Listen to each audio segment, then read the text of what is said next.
Let's head to the voicemail of Truth and Reason. Our Baker Mayfield supporter, Mr. Sooner, has some more Baker Mayfield talk.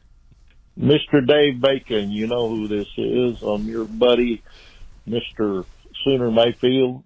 Just a little FYI, today was such a special day.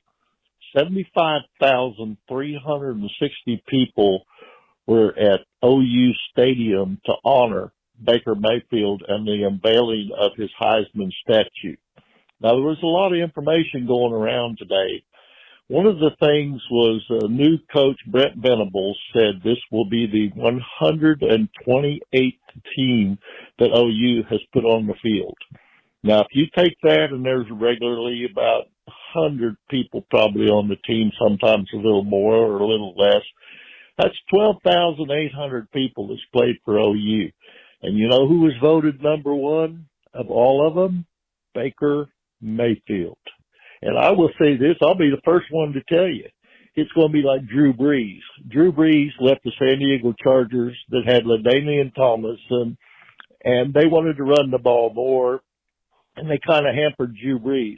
They put him in lowly Saints who hadn't done squat in a long, long time, and he becomes a Pro Bowler, and he becomes a Hall of Famer.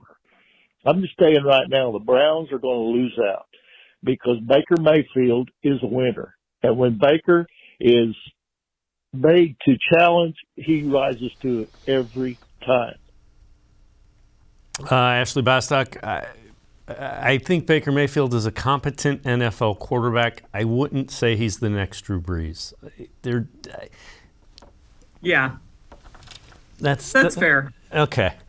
It's a lofty comparison. And, you know, when even before we were like in the middle of the season and we were talking about, oh, well, if they would go another route, like there is that risk that Baker could maybe be the Drew Brees for somebody else. But ultimately, at the end of the day, it's about going out and getting your guy.